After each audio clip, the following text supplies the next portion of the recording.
Ich bin hier am Erscheinungsberg in Medjugorje und bin mit, wie heißen Sie? Oder Michael. Michael, du hast gesagt, wenn ich du sagen darf, Ja, ja, gleich, gleich. wie oft warst du in Medjugorje? Also über 20 Mal ungefähr. Warum kommst du immer wieder her? Ja, es gibt jedes Jahr mir mehr Kraft. Und fürs Leben auch, muss ich sagen. Wir waren ja schon 1986, ich habe 7 Kinder, da waren wir, selber sind wir früher runtergefahren und da waren wir das erste Mal da. Dann waren wir auch natürlich auch nur mit den Kindern, waren öfter da. Ja, und jetzt fahren wir halt mit dem Bus. Und es ist also wirklich jedes Mal ein besonderes Erlebnis, muss ich sagen. Kannst du das beschreiben für Leute, die sich nicht so auskennen, was Medjugorje nicht so kennen? Was ist so besonders hier? Ja, ich würde Folgendes sagen. Es ist ein neues Buch, glaube ich, von der Mirjana erschienen.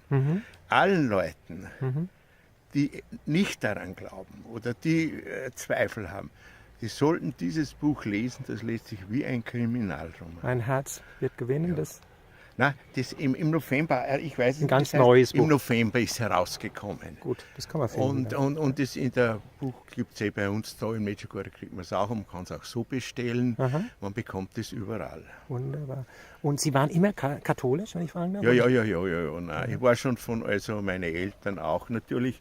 Ich bin jetzt schon älter und damals war es noch so, da ist man eigentlich, hat man den Glauben so leben, ich sage mal müssen. Irgendwie, wenn man nicht in die Kirche gegangen wäre und das nicht getan hätte, wäre mir nicht aufgefallen. Aber mir hat es nicht geschadet. Weil heute ist ja so, da geht man her und sagt, ja, man muss den Kindern mit 15 Jahren einmal die Entscheidung lassen, ob sie getauft werden und so weiter. Und das ist total das Verkehrte. Warum? Ja, weil ich finde, der Mensch muss ja auch in die Schule zum Beispiel gehen. Kann ich auch nicht sagen, wenn es dich nicht mehr freut, gehst nicht in die Schule, wenn es dich freut, gehst du. Wunderbar. Und was ich nur sagen wollte, was mir auch so gefällt, ist das, ich glaube, die Mutter Gottes hat gesagt, wenn ihr wüsstet, wie sehr ich euch liebe, ihr würdet bei Tag und Nacht beten. Und da sage ich, wie weit sind wir eigentlich noch entfernt, weil wie viel beten wir zum Beispiel. Und ich sehe, du hast eine lebendige Beziehung. Das ist also nicht nur jetzt katholisch auf Papier, weil es jemand dir, sagen wir mal, als mitgegeben hat. Wie kann jemand diese lebendige Beziehung zu Gott haben? Wie kannst Das du... muss man langsam aufbauen. Das geht nicht von heute auf morgen, dass ich sage zum Beispiel, ich bete jetzt jeden Tag einen Rosenkranz. Das wäre zu viel. Und natürlich, man muss sich Gedanken machen, unsere Erde, so schön. Wenn einer erzählt, ja, wie ist die entstanden? Ja, ein Urknall oder was immer. Also ich glaube, das ist schon ein bisschen eine primitive, sage ich mal, Ansicht. Ich finde nämlich schon, es muss irgendetwas gegeben haben und da muss man sich halt langsam Gedanken machen, jeden Tag vielleicht würde ich sagen, dann vielleicht ein Gebet oder je nachdem, wie man halt dann das will und da langsam in den Glauben hineinwachsen. Weil so schnell geht das nicht von heute auf morgen, da sage ich, ändere im ganz alles. Stimmt, das ist zum Wachsen. Ne? Ja. Und was würdest du sagen, viele Leute denken irgendwie, Gott, der Vater, ist ein alter Mann mit einem weißen Bart, der wartet nur, dass wir einen Fehler machen und uns in die Hölle schicken kann. Ja, das ist natürlich die Hölle, die machen sie die Menschen selber. Gott lässt den Menschen wirklich, er liebt sie oder den freien Willen und sie können sich für so oder so entscheiden. Und leider viele halt, gehen halt nicht den steilen Weg, den steinigen, hier eigentlich, ne? ja, sondern den breiten Pfad, der ja dann ins Verderben führt, muss man sagen. Nichts, Nicht? Und das gibt es einfach, weil wenn man so schaut, es sind immer Leute da, die doch, es muss irgendetwas Gutes geben und natürlich das Schlechte gibt es ja auch. Und du bist richtig Katholik, begeisterter Katholik? Ja, Warum? ich gehe zum Beispiel, ich gehe jeden Tag auch in die Messe und das gibt mir sehr viel. Aha. In welcher Weise? Also, ich wohne in Oberösterreich, in Lonsburg. Wir haben jetzt 2 Priester, wir haben einen sehr guten Priester gehabt, der wirklich immer jeden Tag die Messe gelesen hat. Der hat auch keinen freien Tag gehabt, zum Beispiel am Montag. Der hat immer die Messen und alles gelesen. Und es ist auch sehr viel wert. Du spürst es, du gehst zufriedener raus. Ja, man geht schon, wenn man oft Probleme hat. Ja. Es geht natürlich nicht jeden Tag ist gleich. Es geht ja allen so. Ein Tag ist einmal besser, dass ich sage, heute fühle ich mich wohl. Und am nächsten Tag bin ich wieder ganz am Boden. Genau. Aber ich glaube, irgendwie hilft das schon dann. Und du gehst beichten? Gehe ich auch, ja. Was ist die Schönheit? Ungefähr, ja, jedes Monat gehe ich ungefähr schon so. Wie die Mutter Gottes hier sagt. Sagt, Ne? ja. Und was ist die Schönheit vom Beichten? Was würdest du Leuten sagen? Es ist einfach, ich finde ja so, mir geht es halt so. Ich mache immer wieder Fehler und dann ärgere ich mich, weil ich wieder das Gleiche gemacht habe. Aber ich glaube, es wird schon durch die Beichte etwas besser, dass das nicht mehr dann so stark ist, wird gemildert, sage ich einmal, dieser Fehler. Ne? Das ist schon, finde halt ich persönlich. Ne? Was würdest du Leuten sagen, die vielleicht jetzt begeistert sind und sagen, ich gehe vielleicht, mache das jetzt auch mal, ich gehe mal wieder beichten und die Angst haben vom Priester und sagen, was denkt der von mir, wenn ich da jetzt hingehe und alles erzähle, was ich gemacht habe? Ich muss ja persönlich auch sagen, wenn ich den Priester kenne, habe ich auch eine gewisse, der kennt mich, oh, der weiß jetzt das. Aber das, glaube ich, darf man gar nicht so sehen. Weil er erstens, wenn viele kommen, er vergisst das und jenes auch wieder.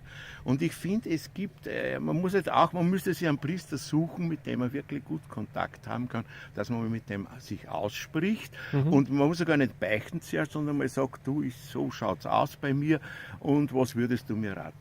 Wunderschön. Du betest den Rosenkranz? Bete ja, ja. Warum? Ja, weil wir haben 7 Kinder, glaube ich. Wow. Und natürlich gibt es für immer wieder große Probleme. Auch wir kennen Leute, die Probleme haben, Krankheiten. Also wir beten, wenn nach der Messe, meine Frau und ich, da beten wir immer dann gemeinsam. Zusammen. Ja. Und stimmt, ich habe gehört von jemandem, ich glaube, Peyton in Amerika, der hat gesagt, ein Ehepaar, das zusammen den Rosenkranz betet, diese Familie bleibt zusammen. Ist das wirklich so? Ja, bei uns ist also, wir haben natürlich auch Schwierigkeiten gehabt mit den Kindern und da. Und der Ehe natürlich gibt es auch oft Probleme. Aber im Großen und Ganzen, muss ich sagen, hält einen das schon, finde ich, zusammen. Und je älter das man wird, wenn man jung ist vielleicht, da denkt man nur, hurra, das und jenes, es wird. Aber je älter das man wird, dann denkt man schon, Gott sei Dank, wenn man zusammengeblieben ist, keine Ehescheidung oder Trennung und das bringt alles überhaupt nichts, kann ich sagen. Aber wenn es so schön ausschaut. Ja. Also das ist das einzige mögliche Zusammenbleiben. Ja. Und was würdest du Leuten einen Rat geben? Ich meine, ihr seid 7 Kinder, eine große Familie. Wie hält eine Ehe zusammen?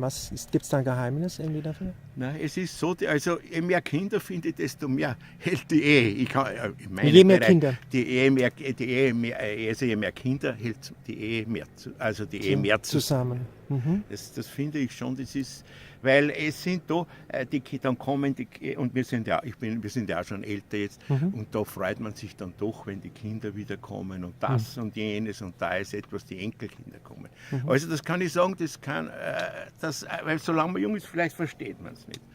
Aber wenn man älter wird, dann sieht man, was das eigentlich heißt. Wow, beautiful. Und die letzte Frage, wir sind jetzt hier in Medjugorje, was würdest du Leuten sagen, warum sollen die vielleicht mal hierher kommen nach Medjugorje? Sich das einfach anschauen.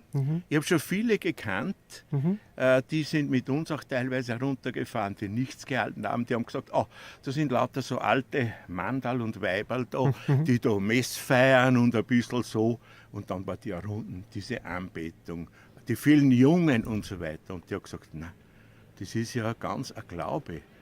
Und es ist sicher, es ist anders wie in den meisten Pfarren. Ich kann nicht sagen in allen, aber in den meisten Pfarren ist natürlich nicht so schön wie da, muss man sagen. Aber trotzdem, es ist wichtig, das Wichtigste ist die Eucharistiefeier. Jesus ist da und die sollte man nach Möglichkeit immer besuchen, soweit es geht. Also besuchen ist halt mitfeiern, muss man sagen. Ja. Mit Herz und Leib und Seele. Wow, beautiful. Und wenn ich noch eine Frage stellen darf, was...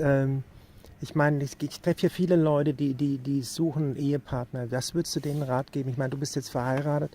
Ist der Glaube wichtig? Was ist entscheidend? Also der Glaube, finde ich, ist einmal ganz wichtig. Ich kenne selber Familien und Leute, wo der eine Partner gläubig war, der andere ungläubig. Und ich muss da sagen, es ist schwierig. Das muss ich schon, die ich kenne.